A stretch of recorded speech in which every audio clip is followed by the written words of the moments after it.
Okay,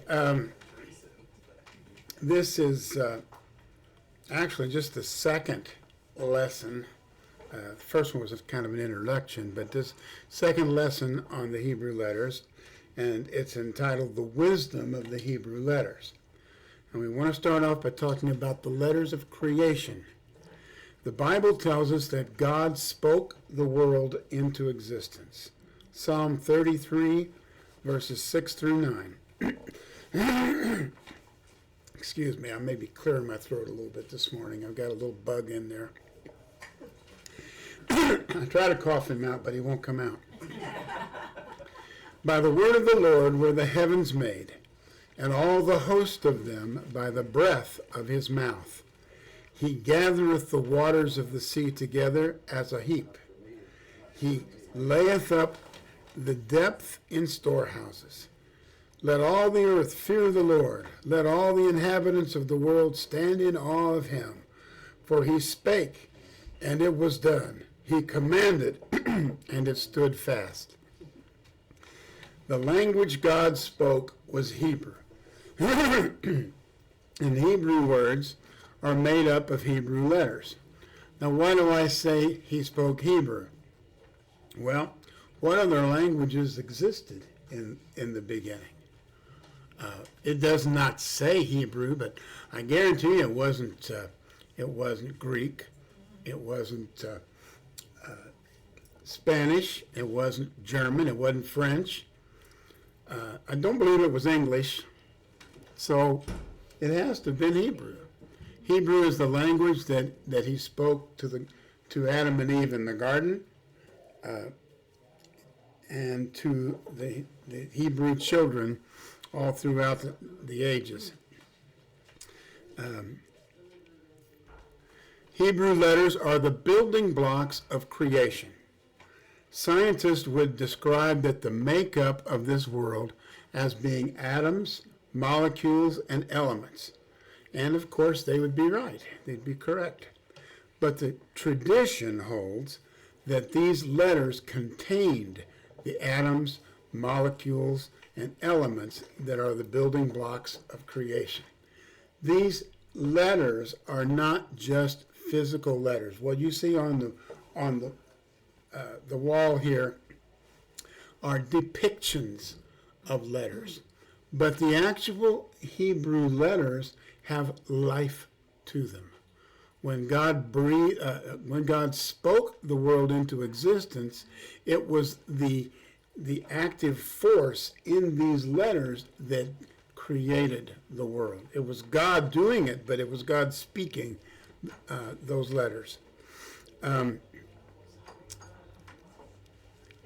When God spoke, the elements which he created were released to perform their tasks of creation. They formed the foundation for creation. The Hebrew letters are therefore considered archetypal, or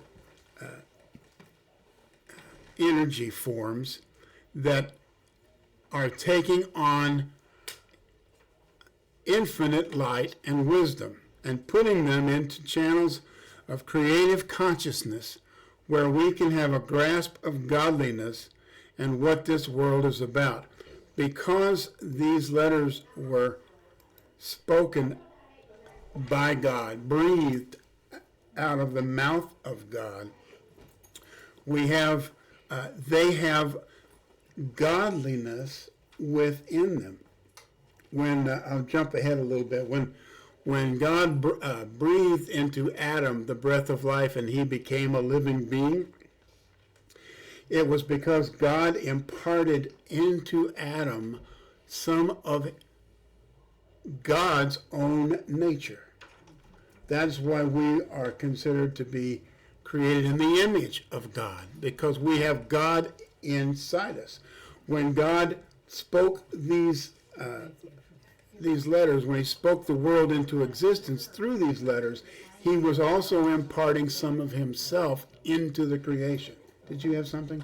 Well, what I was thinking is, surely there's no other language on the face of this earth that has so much meaning in each one of the letters. Mm-hmm. True.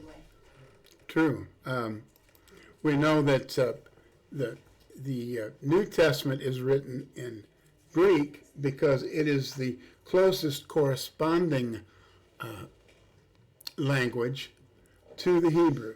It has depth of meaning. It has numerical value the way Hebrew does. But Hebrew, let me put it this way. If God had thought Greek was better than Hebrew, he would have spoken Greek instead of Hebrew. But it was God's choice for it to be Hebrew. Okay, the wisdom of the Hebrew alphabet. Jewish sages considered the Hebrew letters to be a sort of divine DNA that, when studied, could reveal secrets of the cosmos. Again, DNA, we know today, it has not been known in the world until the last 100 years or so. But DNA, we know every individual has its own DNA. Well, that DNA comes from God. When God breathed into man, he breathed some of man's DNA into him. Okay. From the earliest, there's that bug again. From the earliest metaphysical text, known as the Sefer Yetzirah, or the Book of Formation, Jewish mystics have extolled the Hebrew alphabet as the manifestation of celestial patterns of energy. Now, you will hear me talk about in this class, I will refer to the Kabbalah, which is Jewish mysticism. I'm not trying to teach you Kabbalah. I'm not trying to teach you Jewish mysticism or any kind of mysticism, but it is important to understand that the Jews believed a lot of the Kabbalah, and it had a place in Jewish society. Now, it gets a little off the deep end, so we're not going to be discussing it. We will occasionally bring it up just to make a point. Okay. The Sefer Yetzirah states that the 22 foundation letters, that's these letters up here, he ordained them, he hewed them, he combined them, he weighed them, he interchanged them, and he created with them the whole creation and everything to be created in the future. So God created by speaking, by the spoken word. Okay, go ahead, Mike. I'm trying to be quiet on this. You're okay, go ahead. I will add this from my perspective. I'm a software developer by profession.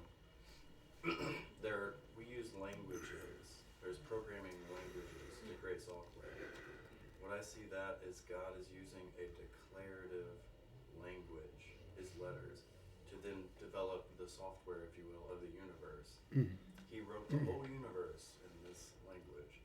And there's such a parallel there with software development and the way that God did the creation. Yeah, we can It's grasp incredible. that. Yeah, that's good. Yeah. So anyway, I just run through That's excellent. That's excellent. And he just happened to keep that. What a surprise. The Torah is the blueprint, and the blueprint is made up of letters and words. This concept of the world being built from letters and from words goes along with another Jewish teaching that God creates through divine speech. In the creation account in Genesis, there are 10 occasions where God spoke and something came into being. So whenever God spoke, something was created. Genesis 1, verse 3. And God said, "Let there be light," and there was light. Because light exists, it gives us the ability to see. The word light in Hebrew is or. That's O-H-R. And it is made up of 3 letters, Aleph, Vav, and Resh. light is not only spelled with these three letters, but light actually is Aleph, Vav, and Resh. So the letters themselves not only explain what light is, but it is the actual light itself. So when God spoke this, he said, let there be light. He said, let there be or. And it became light. Can you kind of expand on how that word is actually light? I mean, because when I look at the letters, how does that make sense? Aleph, the Vav. Well, Aleph is God, of course. Vav is a connector. And Resh is, has a couple of different meanings, but in this case it would probably be head. So God is connected to the head, or the head of creation, to the beginning of creation. Because God is light. And God is light. And that's the next thing I was going to say, is that we have to understand that God is light. Part of his character. That's part of it. That's a big part of his character. Yes. Yes. Okay. The Hebrew letters that make up a word are not just letters, but they are the very essence of the word that they explain. More than this, they are actually the animating force behind the creation. When God spoke these words, these letters became the actual force, the active force of the creation of light. Now, we have discussed from time to time in this class, and I'll just restate it, that when verse 3 says, let there be light, we are not talking about the sun, the moon, and the stars. Because if you look further down the passage, it is day 4. The sun, the moon, and the stars are not created until day 4. This is day 1. So the light that God is referring to is not artificial light. It is the light of God's presence. It is his light that is emanating. So this was the light that emanated from God himself, or God's own light. But for the first time, his light was now shining on the earth, his creation. For the first time, God's light would have been visible had there been anybody there to see it. But of course there wasn't. But his light shone upon the earth. Genesis 1:2. The earth was void. I'm sorry, Dave, tell me. Without form and void, then darkness was upon the face of the I don't know why I couldn't get that out, but thank you. So there was no light. But when God said, let there be light, his light shone in the darkness. And what has happened? I've used this example before. If we were to turn off that light and that window wasn't there, it would be totally dark in here. Yeah, it doesn't work now. But if you turn off the light, it's dark. Have you ever been on a cave tour somewhere? Yes. They always like to pull this trick. Get Oh, you yeah, I just turn off the light. I'm like, okay, it's completely dark. in the deepest part of the cave. Yeah, I know. Okay, what's the You can't see your hand in front of your face. Well, that's the way the world was until God's light shined, whatever it is, upon the creation. Okay. So according to Jewish tradition, the world is being recreated all the time. The creation did not end in Genesis, but the creation is going on constantly. That's why you see the different seasons. That's why you see springtime, everything turns green. That's why in the fall starts to turn brown.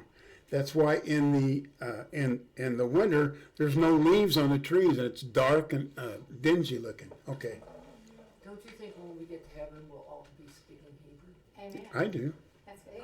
I do, If we're speaking. I do.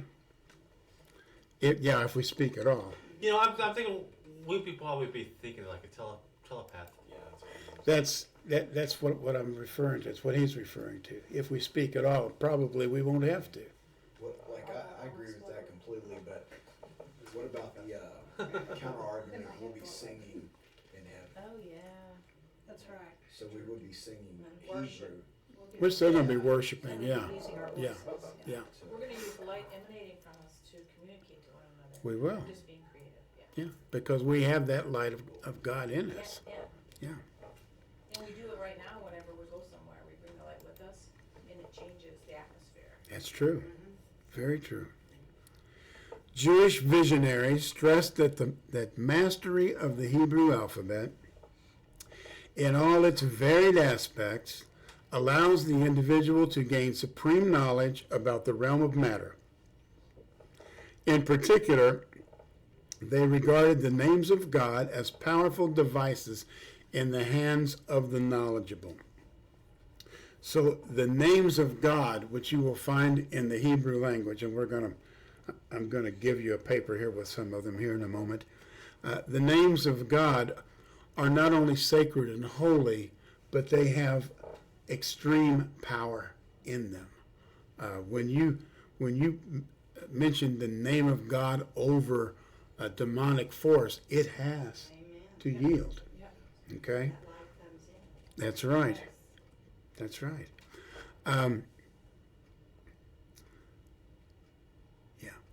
The names of God are words that describe his character. So every name of God describes something of the character of God, his works, his relationship to us. Some of the names of God, I'm just going to hand out the paper instead of reading them all. These names reveal different aspects of God's nature and attributes and help us to know him and to relate to him better. Genesis 2:7, and the Lord God formed man out of the dust of the ground and breathed into his nostrils the breath of life, and man became a living soul. As we have already stated, the sages refer to the importance of the Hebrew alphabet as a celestial code or blueprint for the cosmos. Interestingly enough, modern science can supply an analogy to clarify this evocative concept. Can you just pass that on, Paul?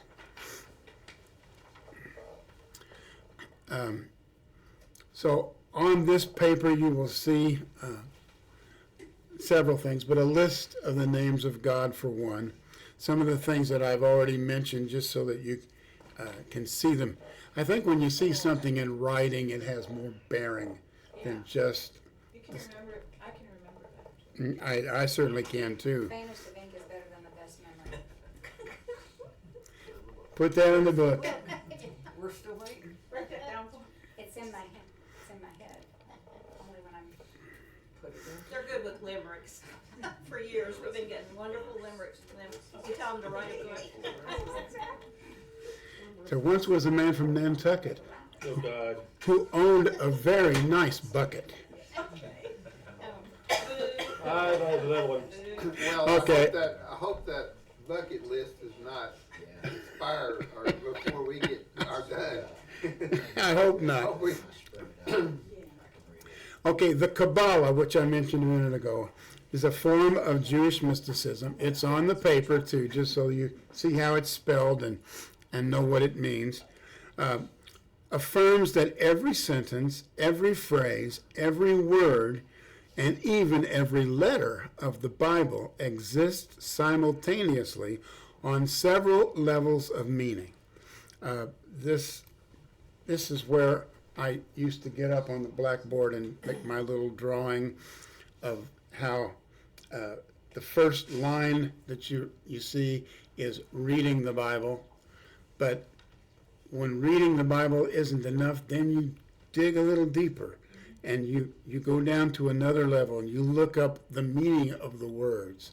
And then you go a little deeper into the next level, and you look up the Strong's Concordance and what Strong's says about each word, and deeper and deeper and deeper. It's called excavating the Bible, and that's what we do in here. In fact, we named our class Higher Places, Deeper Dimensions. The second option was excavating the Bible, but some people didn't think that was deep enough. So, so anyway, it is, and I'll explain to you sometime what our title means. We're just learning as we take off layer by layer. We're the more we know, the more we realize we don't know, That's right. and we're That's getting right. deeper and deeper. It's like the storehouse Yeah. of His love. Yeah. It's the storehouse. That's right. That's right. What's so amazing was before I came, that's why I'm kind of late, is I was studying about Joseph and his wife Asenath and Mhm, Ephraim and mhm. Manasseh. So I was trying to look up the Hebrew letters for him. Mm-hmm. And then you take that letter and you know, of course you put all that together, but then you take the numerical value. Uh-huh. And then you go look in your number part, and it's amazing how all that fits together.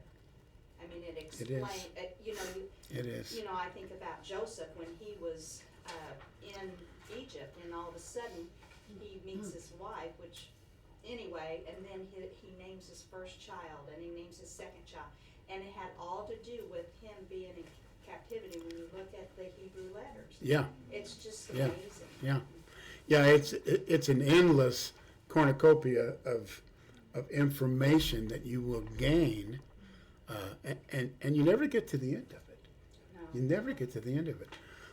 One of my famous sayings is, heaven is eternal because it'll take us eternity to know Him completely, and we never will.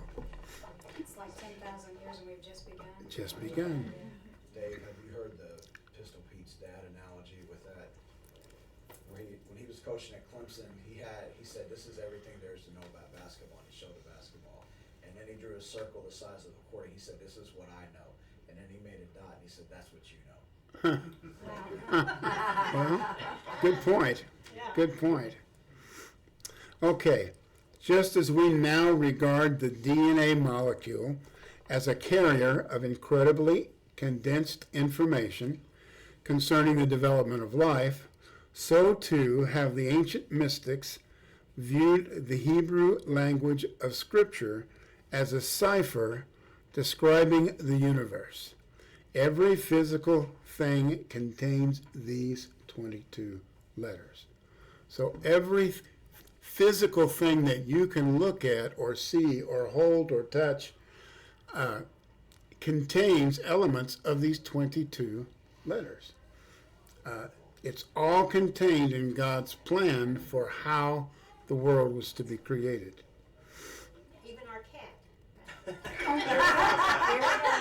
There it is. Yeah, Whoops, there it is.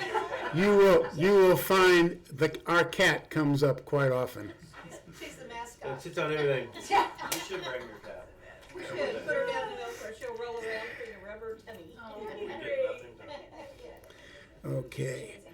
According to rabbinical teachings, each letter can be understood on the levels of.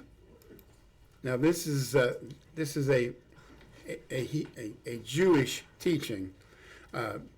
3 levels. The Jews say there are many levels, but 3 levels that they compare everything to.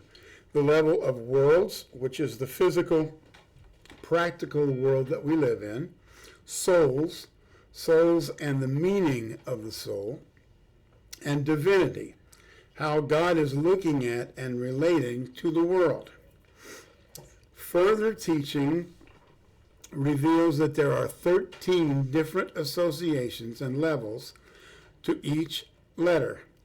Rabbi Yitzhak Ginsburg's book, The Hebrew Letters, explains that the 3 primary ones are the form, the name, the number, and we're adding a fourth one, the spiritual aspect. And that's what you see up here at the top above the whiteboard. Those are the three levels that we use to examine each one of the letters. When we actually get onto the individual letters, you will see us talking about the form of the letter, the name of the letter, the numerical value of the letter, and the spiritual aspect. Do they do all 13, I'm presuming, in the approximately a year study? Do they do all 13? I don't delve into the 13 levels because I don't think that's really conducive to what we're studying, but you can, sure. What I meant You can was research it. The Hebrew, when they learn, starting from the age of 12, didn't you say that they do about approximately a letter a year? Mm-hmm. Do they do all 13 forms, Steve? Probably? I doubt that. That's more of like a Pharisees. Kabbalist. Yeah, Kabbalistic. Yeah, Okay. Oh, yeah.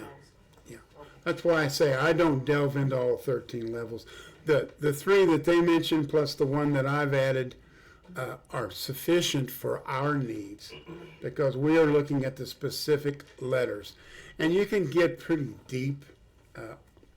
And when I mean deep, I don't mean deep. I mean deeply off the path. Lost. Lost. That's a good word. Let's not get lost. So Dave, let me ask a question about that. Go ahead. 13, I must have missed that, but, This is what we do in here, by the way. so the 13, does that include the Kabbalah that they're teaching? Well, in Hebrew? it doesn't include the Kabbalah, but it is part of the Kabbalah. Oh, okay. The Kabbalah, well, again, it's Jewish mysticism. So I had a friend who got saved, radically saved, and got deep into the Jewishness, into the Hebrew, and he started dabbling in the Kabbalah. Now, as I say, there are aspects of the Kabbalah that are interesting and helpful for our study. There are aspects of the Kabbalah that will get you, what was the word? Lost. Lost.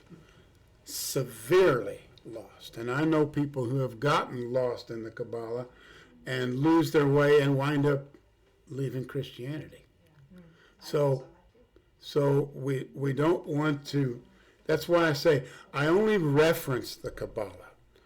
I do not teach it, and please do not go out of here and tell James or anybody else I'm teaching Kabbalah, because I am not.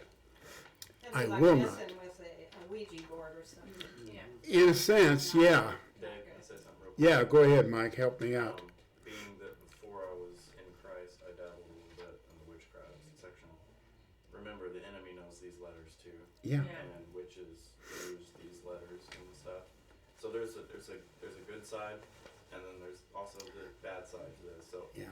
one thing I'll say to go along with Dave is, I started reading the Sefer Yetzirah, the Book of Formation, and it was fascinating. It got really weird, really quick, and the spirit checked me and was like, no more. Yeah. Drop this. And so Yeah. I did. But Yeah. I think there's a reason. There's always a reason, right? Where he tells us to go somewhere or not to do this or to do Yeah. this. And it's because as Christians, we have to use discernment when we're looking into these things. Because there's always a little truth in Mhm. a lie, Mhm. right? Enough to bait you. Right. So don't go out here and go reading the Kabbalah. Use discernment in your spirit to know what is the truth about these letters and what the enemy is trying to twist about these letters. And that's an excellent advice, because we always want to use the Spirit, to let the Spirit guide us and not lead the Spirit. We want the Spirit to lead us. And it will check you. It will tell you, no, And I'm glad he did. no, this is not right. Dave, does he give a reason for leaving out the spirit and just having, like, you obviously have the four you're teaching us, but you said that they leave out the spirit and they just have three? Well, I'm not saying they leave it out. I'm simply saying I add this for our Okay. benefit. I don't know. I haven't looked into the 13. Spiritual aspect may be one of them. I don't know.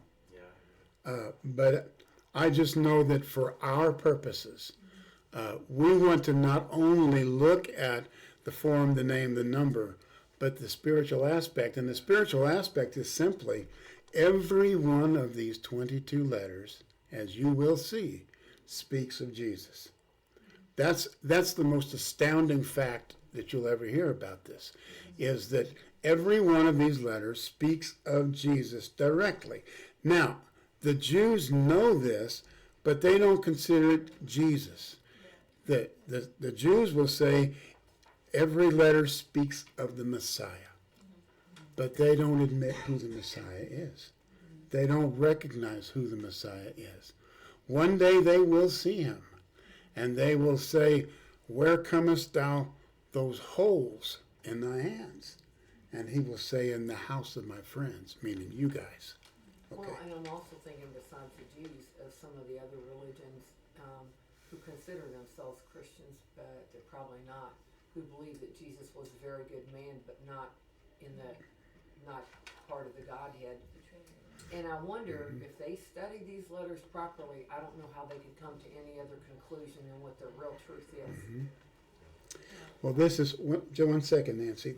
This is a good example of that is Lee Strobel, Yes. who was an attorney and a Chicago devout Tribune. atheist.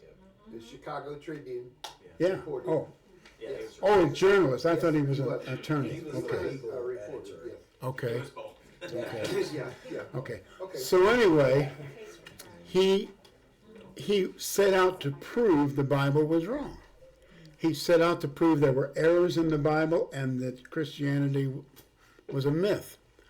And by the time he got through the Bible, he was a devout Christian. He had changed his opinion totally.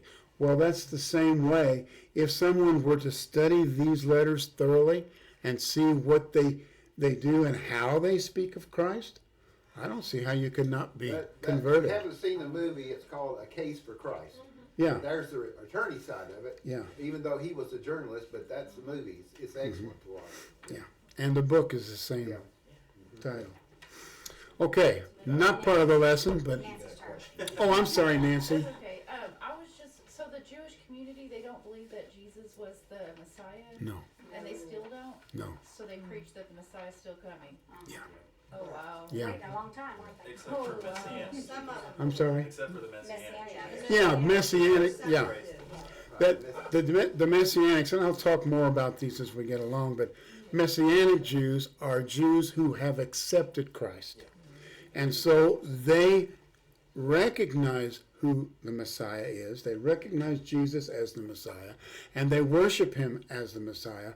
And the Messianics, as I say again and again and again, you'll get tired of hearing me say this, the Messianics have the best of both worlds.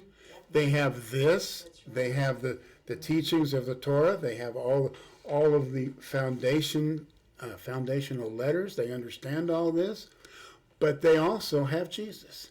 So They they, can be edified with Jesus in all the letters. absolutely, absolutely, yeah, yeah, yeah. Oh yeah, there's some powerful preachers. Hey, Dave, there's almost kind of, I guess if you had them in political parties, the group of independents of the Jews, and they said that they believe in a Messiah, but they really struggle with the fact, because like the Bible and the Torah is about numbers, that according to the numbers, the Messiah would have had to already come. So they're trying to figure out a way for it not to be Jesus, because if the mathematics of it, that Jesus had to have already came. So they don't want it to be him. Not in a bad way. They just know, like, based off numbers, the Messiah's not coming if it wasn't Jesus. Well, the alternative is there is no Messiah. Yeah. I mean, a And lot so of that's people believe that. worse than admitting that Jesus is it. Is he? There are 300 prophecies that Jesus fulfilled. Mm-hmm. Well over 300. But well over. But the Jews don't recognize them. They will tell you that he did not fulfill the prophecies, but that's just because they're stubborn. they don't want to admit they're wrong. Stiff-necked. That's the word the Bible uses. And uncircumcised in heart and ears. That's true. That's true. Anybody else? Speaking of Jewish people, Y'all done? have some there. That's good. Thanks for the segue there. No, that's one of the things you'll learn in this class. I do a teaching called a progressive teaching or an unending teaching. So in other words, if I have 6 pages of notes and I only get through one, I don't throw them away. I start there the next time. Which is what we want. So this class can be interrupted as often as it needs to be, as long as we stay close to the subject. That's the only thing I ask. I don't want to talk about space aliens just yet. What about Spock? I got caught on that one, didn't I? Yeah, I got caught on that one. I'm a Star Trek guy. That's what he's referring to. Okay, let me try to get a little further in this lesson. Each Hebrew letter is not a coincidental shape. The shape of each letter is pictorial. It tells a story. It represents an archetypal energy. That's an extreme view of energy.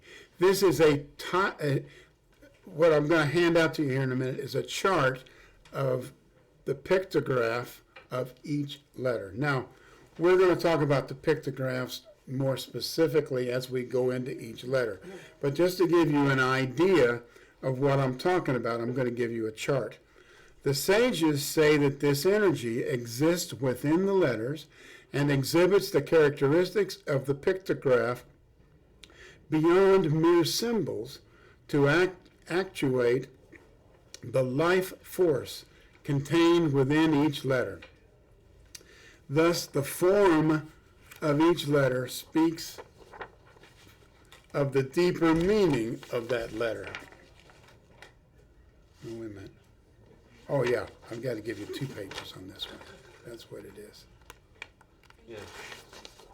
2 and 3. 2 and 3. Okay. Now this, as I say, this chart that you're going to see on the second page is there to show you what each letter represents pictorially. This is in the book, right? I'm sorry? This is in the book, right? That you Which made. book? The book The of blue binder book. the book of Dave. Yeah, you got the picture. It looks like that sheet is. It probably is. To be honest, it's been so long since I've done those books, I don't remember what all's in them. May have had an alphabet section. The picture of the Kabbalah you gave us. I think you did. I got it in my book. Okay, good. Okay, good. Oh, this The- thing, yeah, we got that. The books they're talking about, well, this is more for them than for you guys, but the books that they're talking about, I'll have to see if I can come up with a couple more copies. I printed off from 1 to, what is it, 6,000? I think it's 6,000 Yeah, I think so. numbers. What each number up to 6,000 means in the Bible. And so whenever you read a number, you want to refer to this book because it gives you so much more depth. Now, having said that, I've got to come up with 3 more copies, but I'll see what I can do about that. Okay. Book now is so awesome. Oh my gosh. The- So worshipful. The name of the letter also has tremendous meaning. In English, for example, A, B, C, D has no intrinsic meaning. It's just a sound which is attached to a visible letter. By that I mean, just off the top of your head, tell me, what is an A other than a grade on a paper? I think the A used to be back upside down a long time ago in another language before we adopted it. But what does it mean? I think it used to be a bull. A what? A bull? Bull? Like the shape of it was like a bull or an ox or Yeah. something. Well, that's next page. That's great. That's actually the pictograph for God, Aleph. But I don't want to get ahead of myself. Whenever I do one of these analogies, invariably I will step on my own foot.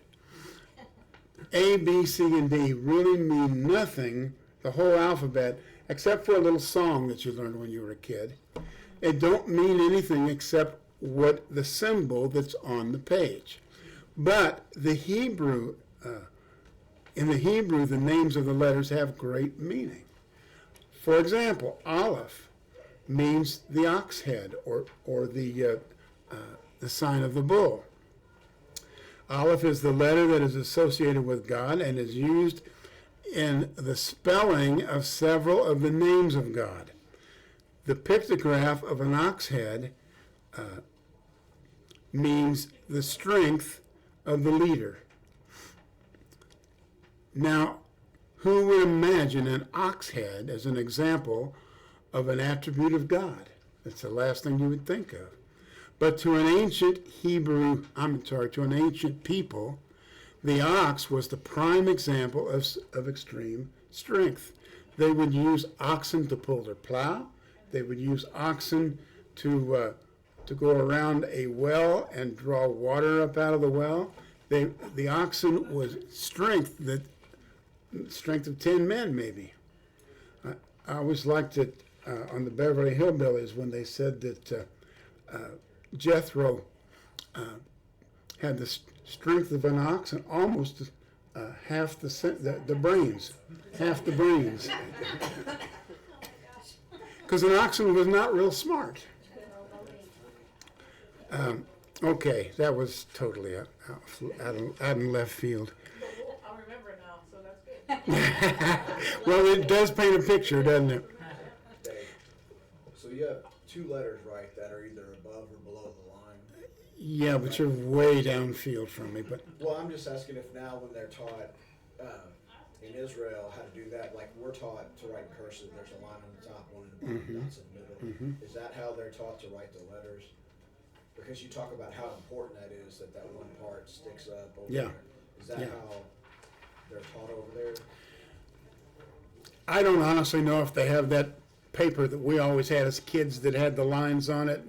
I don't know if they do that or not. But the idea is you can tell when you have a line of letters, if one goes above that, where all the rest of them, you know that's something special. Or yeah, that's what I was asking, if they have a line.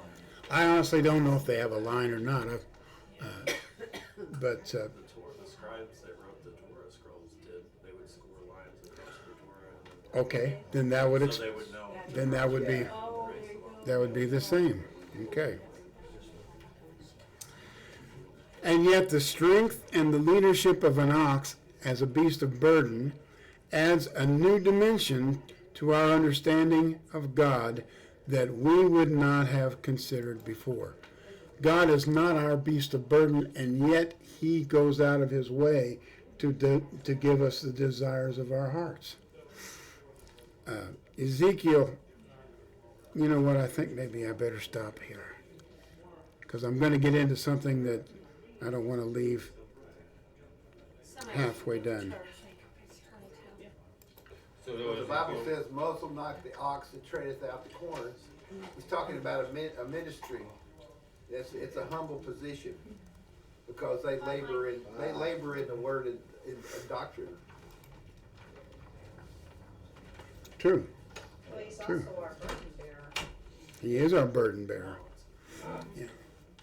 We'll get to the next page, last page next week. So that symbolizes, I'm thinking, like, I brought it up a few weeks ago about how that the donkey was the burden bearer, which had to carry the Messiah into, Right. and how that Right. the lamb had to sacrifice for that. So what's the connection between Aleph and, you got the Bob and you've got, does it make any sense what I'm saying? What you need to keep in mind is we're comparing Aleph, which is the ox, to to the donkey or to the lamb. The ox is an exalted beast because it's strength. The lamb and the donkey are lowly beasts. And so Jesus had to come in riding on a donkey, the lowliest of beasts, as the Lamb of God, to show humility, to show his willingness to sacrifice his life for us. If he had ridden in on an ox, Whoa, yeah, military. that would have All the given a military minds would have been like, Or a big white scout. exactly. So, when you're talking about the light, and you have the Allen, and you have the Uh-huh. connector, the Bob, and the Roche, which is, The head. makes you think that, I don't. Well, My brain. You went too far ahead of yourself. you want to jump in on that one? I was talking to them, so I wasn't paying too much attention. What was She's going back to what I talked about, the olive, the vav, and the resh, Yeah. the or. In relation to light, I will say this, a little teaser, you guys go research yourself, but, Yeah. or, when he said it was related to light, that's not an understatement. The speed of light is encoded in that word or for light. numerically. Yes, scientifically, graphically, numerically. But, again, I'm not Okay, even going with okay. that. But that's amazing. That's your cup. Thank you all for being here. Have a blessed week. That's how it works. Bye-bye. See you.